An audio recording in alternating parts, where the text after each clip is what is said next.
Donc, bonjour mes frères et sœurs, et nous continuons ce matin notre étude sur le sermon sur la montagne. Et nous allons continuer à regarder qu'est-ce que le roi dit de ce royaume qu'il va installer, qu'il va inaugurer, qu'il va mettre en place.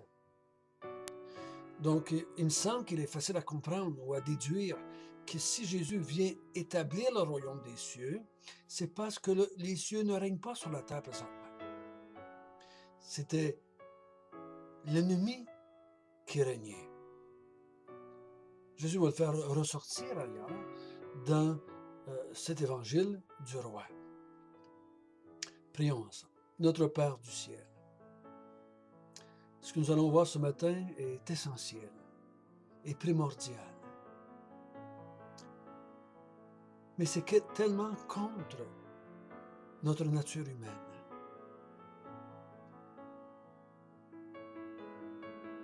Notre nature humaine se bat contre cette idée-là, se refuse. Mais on comprend que c'est par ta grâce. Si un jour nous décidons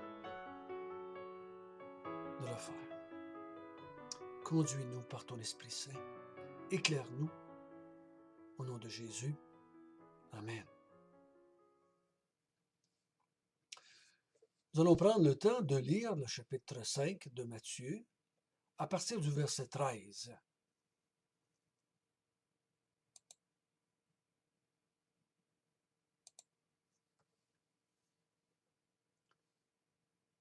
Vous êtes le sel de la terre, mais si le sel perd sa saveur, avec quoi le lui rendra-t-on?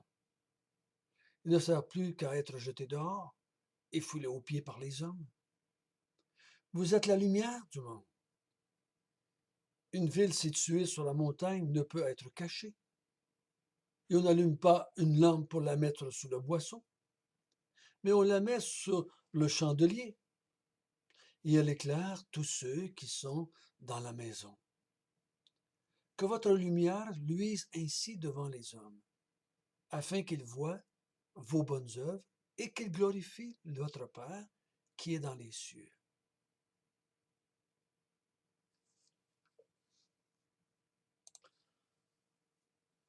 L'être humain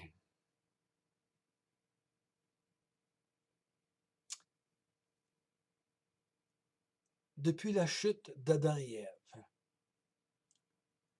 vit, mange, dort, achète, vend, recherche la paix, fait la guerre, pour une seule raison, pour sa propre gloire. Je sais que c'est irritant pour la chair humaine, pour l'être humain. On veut se faire croire qu'on fait les choses pour les autres, pour Dieu, pour les religieux. Et des fois, j'écoute le sport à la télévision, puis là, on dit « Ah, je fais ça pour ma mère, je fais ça pour mes enfants, je fais ça. » Moi, je vous dis, quand on ne le fait pas pour Dieu, on ne le fait pas pour personne d'autre que pour soi-même. C'est ce que le texte nous parle ici ce matin. Il dit deux choses. Vous êtes le sel de la terre et vous êtes la lumière du monde. Moi, étant en dehors du royaume des cieux, de par ma naissance de pécheur que je suis,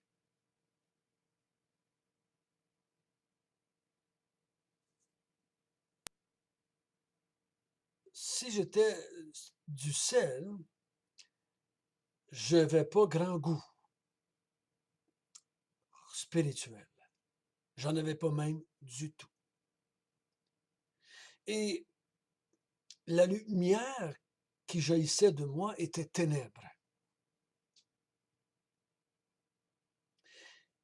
Quand Jésus nous dit ici vous êtes la lumière, vous êtes le sel. Mais il dit bien, vous êtes le sel, mais le sel a perdu sa saveur. Et du sel qui n'a plus de saveur, à quoi ça sert? Il ne sert plus à rien d'autre qu'à jeter dehors et être foulé aux pieds par les hommes. Ça ne sert à rien. Parce qu'on met du sel pour avoir de la saveur. Et s'il n'y a plus de saveur, ben, on jette le sel et on en prend du nouveau. La lumière, ça sert à éclairer.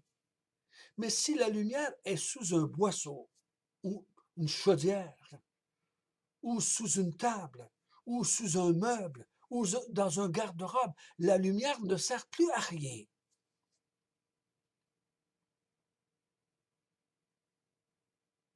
Et peut-être tu vas dire, ouais, François, mais moi, avant d'être croyant, j'avais du sel, là, j'avais du goût.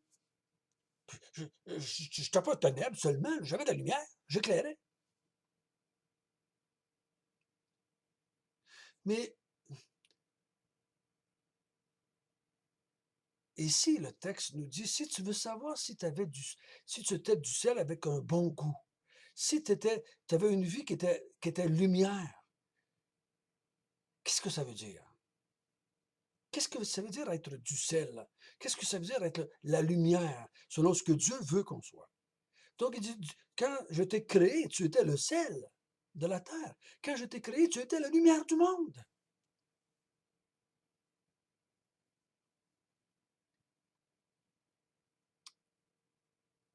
Ça veut dire ceci au verset 16.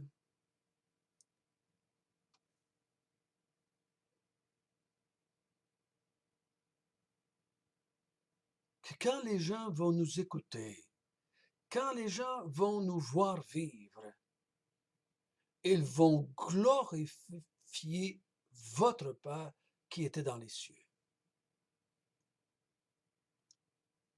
Quand nous regardons Jésus vivre, pendant les 3 ans, c'est surprenant à quel point il est facile de voir que les gens qui étaient autour de lui glorifiaient Dieu de ce que Jésus disait et faisait.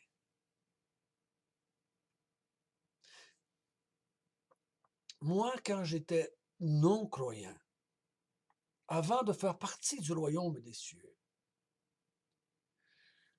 les gens qui m'écoutaient, les gens qui m'entendaient, les gens qui me voyaient vivre, qui regardaient mes œuvres, peut-être qu'ils auraient glorifié François. Peut-être. Mais la plupart du temps, ils ne glorifiaient pas François, puis ils ne glorifiaient pas Dieu.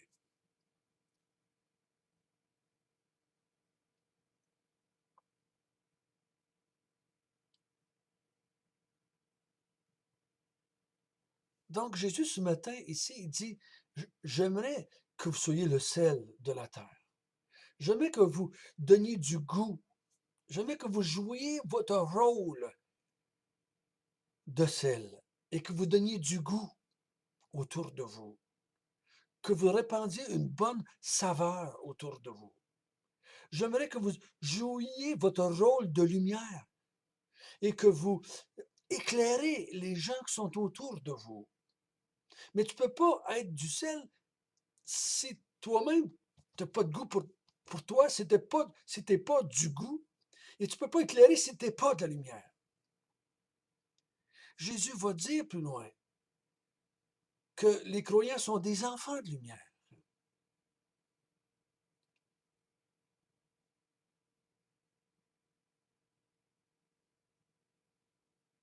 Donc, dans le royaume des cieux, quand nous y sommes rentrés, nous avons un seul but, Nous avons une seule raison d'être. C'est être du sel et c'est être de la lumière afin que les gens qui nous regardent vivent, qui nous écoutent, ils vont glorifier Dieu qui est dans les cieux. Donc le but du royaume, c'est de glorifier Dieu. C'est d'amener de la gloire à Dieu. Donc Jésus, le roi, vient établir le royaume des cieux afin que le roi soit glorifié et que Dieu soit glorifié.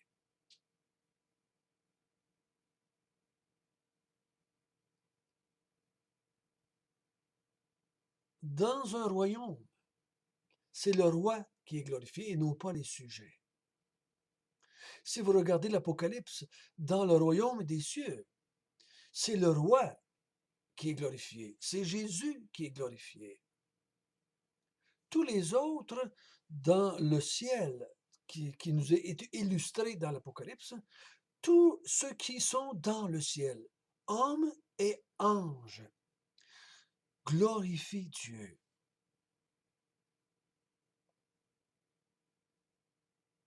Donc, ici-bas, ceux qui vont faire partie, ceux qui sont appelés à faire partie de ce royaume des cieux, ont le même rôle qu'ils vont avoir pour l'éternité.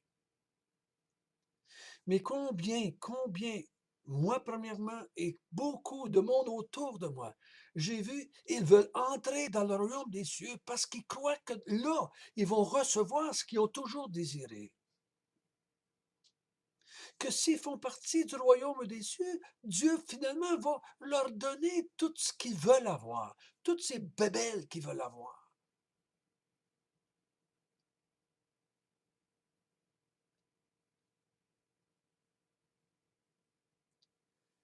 Quelles sont donc ces œuvres dont il parle au verset 16? Que votre lumière luise ainsi devant les hommes, afin qu'ils voient vos bonnes œuvres. Quelles sont donc ces bonnes œuvres? Ces œuvres qui vont emmener de la gloire à Dieu. Vous savez, dans tous les mouvements religieux, il y a des hommes et il y a des femmes qui vont faire des bonnes œuvres. Tout le monde va s'occuper des pauvres dans tous les mouvements religieux. Et est-ce que ça amène de la gloire à Dieu dans tous ces mouvements-là? J'ai écouté un film il n'y a pas tellement d'années, sur une femme qui était reconnue dans le monde entier pour avoir vécu pour les pauvres, qui a vécu elle-même dans la pauvreté et tout ce qu'elle possédait, tout ce qu'on lui donnait, elle l'investissait pour soulager la misère des gens. Quand elle est décédée, on a fait un documentaire ou un petit film sur elle. Et tous ceux qui ont parlé pendant ce documentaire-là, qui a duré environ 1 heure, ont parlé d'elle. Ils n'ont pas parlé du roi. Ils n'ont pas parlé du royaume. Ils n'ont pas parlé de Dieu, mais ils ont parlé d'elle. Quand on parle de Bouddha, quand on parle de Krishna, quand on parle du cardinal Léger, quand on parle de ces grands hommes et ces grandes femmes qui font du bien sur la terre, ils ne glorifient pas Dieu.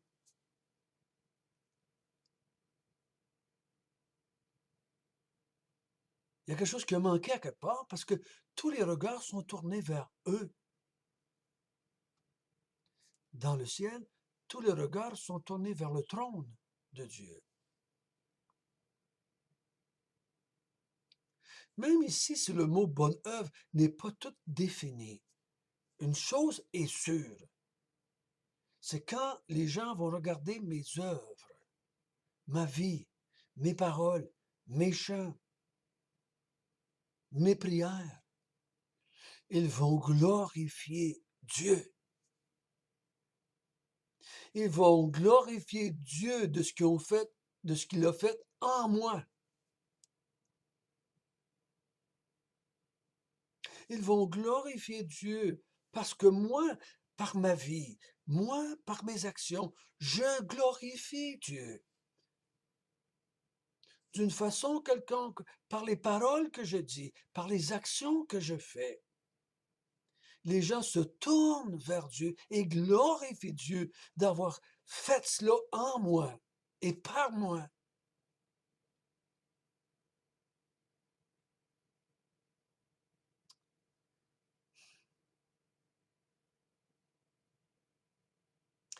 Il y avait un homme qui avait dit un jour, accepte les applaudissements, donne gloire à Dieu. Et la gloire, donne-la à Dieu.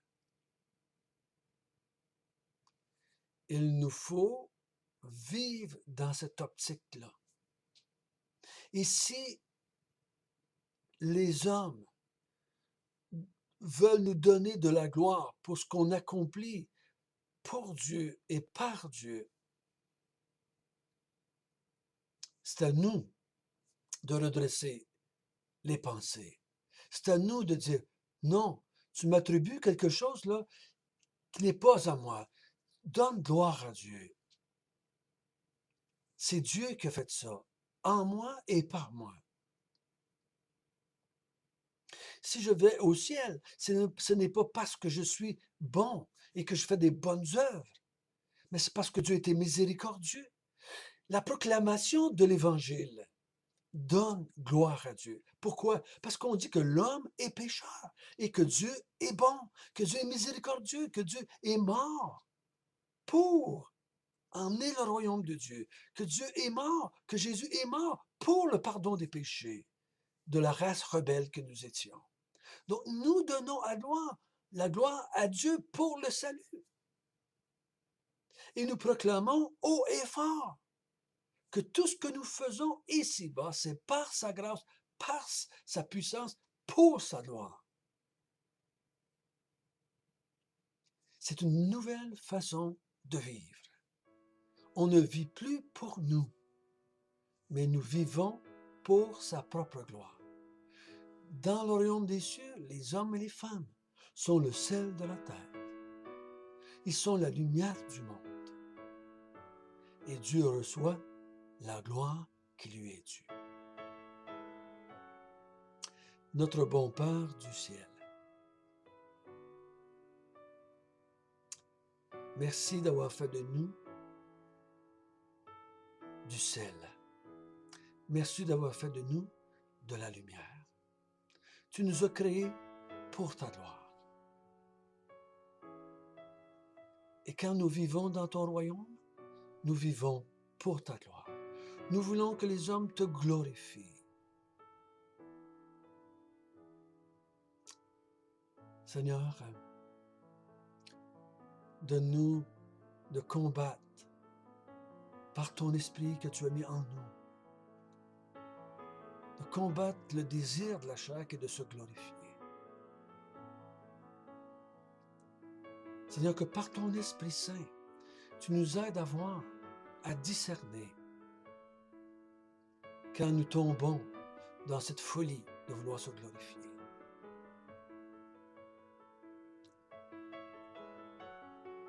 Que les gens, notre Père du ciel,